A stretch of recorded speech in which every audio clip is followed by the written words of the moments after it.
Hi everybody, I'm Sandy. And I'm Debbie. We're from the Normal Paranormal Group.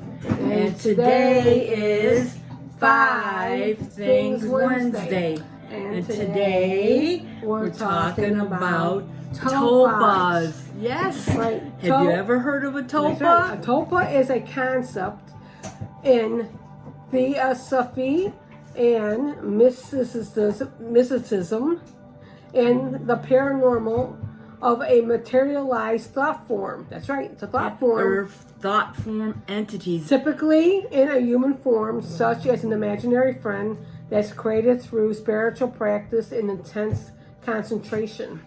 So we're going to say one, like something you create to protect yourself. A lot of times you might have a situation in life that you want to feel like someone's watching over you. Well, something that you can't control. Right. Physically. And so you have no one to turn to. Right. So you create your own entity that's there to watch over you and protect you. Right. You also create what you may consider a poltergeist. Teenagers and women, menopausal women, their hormones go crazy. Hormonal changes. Right. And which affects the aura. The aura. That we all have energy. And so we start disrupting and changing this energy around us. So we create things that become mischievous, actually. Like poltergeist. Yeah, poltergeist, yes. Most of it are created from teenagers and menopausal women, believe it or not. Right. And then we have an imaginary friend that you could talk to. You might think, what? So, it doesn't have to be a human friend. That's right. It could be pets. Pets. You have an imaginary pet. You wonder how come some of those dolls come alive? That's right. Mm-hmm. It's an imaginary thing that you actually create. You actually create energy into this object. Yes. That's right. So when we say about creating good or bad, all depends on the situation. That's why if you go to some of these places and they tell a story over and over and over again, so you go to these places that people talk about. It's generational. Right. You put all your energy in there, hoping that you get an edge and you're ready, like, oh, something's going to pop out. I'm going to see something. Is it the stick man? Is it the elemental, the match man? Is it the shadow man? Is it, I'm going to see this, I'm going to see this. And so, but they keep on going to the same spot. When you go to the same spot to investigate, and more people go to the same spot and investigate, you're actually giving it more energy. You're actually creating a tulpa. Right. So a lot of these things that people say, oh, there's witches that live there and they got gremlins there. And so they tell the story because out of fun or out of their own imagination. So then the next person will go there. And it's almost like mass hysteria where you start having the mass public start thinking the same way, so they'll go to that same forest spot, and then you have people who do black magic, and they'll go there purposely and conjure up black magic, and eventually these tulpas become real. That's right. You actually help create something that might be evil, or it might be good. You don't know what you're creating at that moment, or so think about it. Yes, I believe there's spirits, there's ghosts, there's everything out there.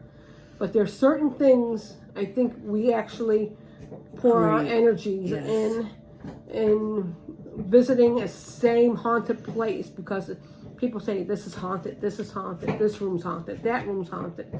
And so people go to there. Oh, just like the hotel room I went to. Yep. It was haunted, and what do? You open the door and you get teenagers in the hotel outside that room because they cannot get into the room. Right. And they have a Ouija board. And they start conjuring up stuff in the hall. They think it's a game, and when reality, it's not a game. They're actually pouring energy into it to a point where they actually believe they hear something. They start screaming and they act like they're possessed because they really believe in their minds that it's like, real. Yeah, just like that one room, 217 at this one hotel.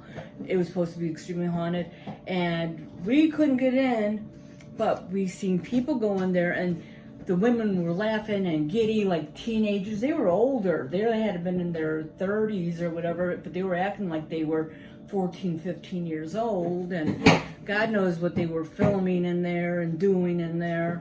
And so they leave that energy behind, and then you have the next person come in with their group, and their group starts doing other type of things with the supernatural, and eventually that room does become haunted, but not for the reason why it was supposed to be.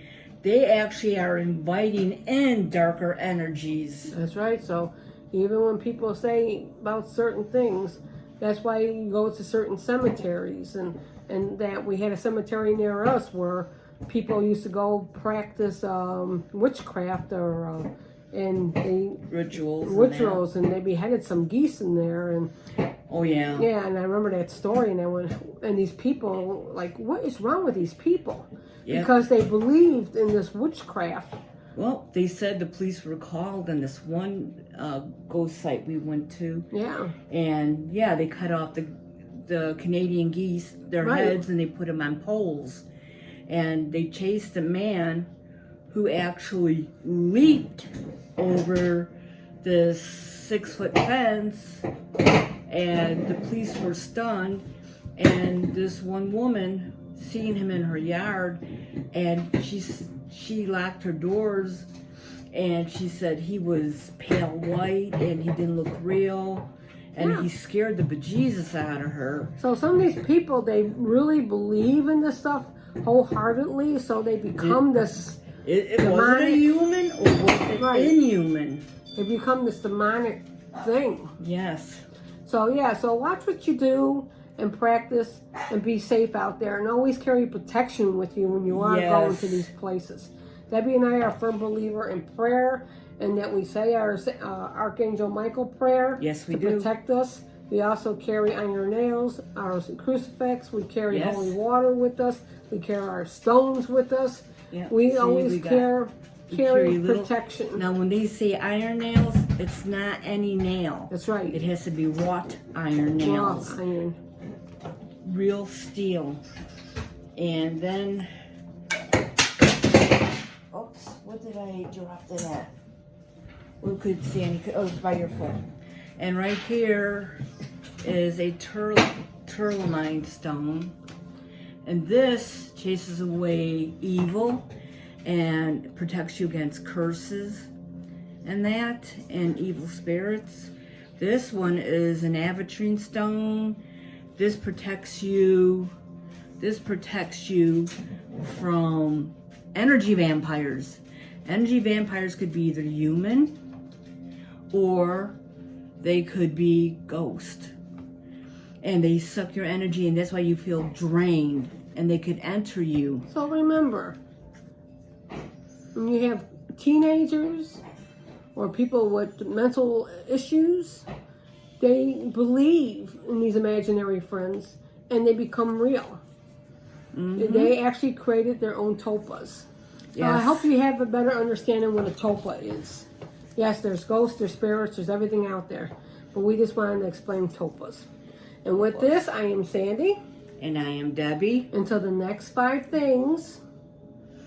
Bye. Have a great day.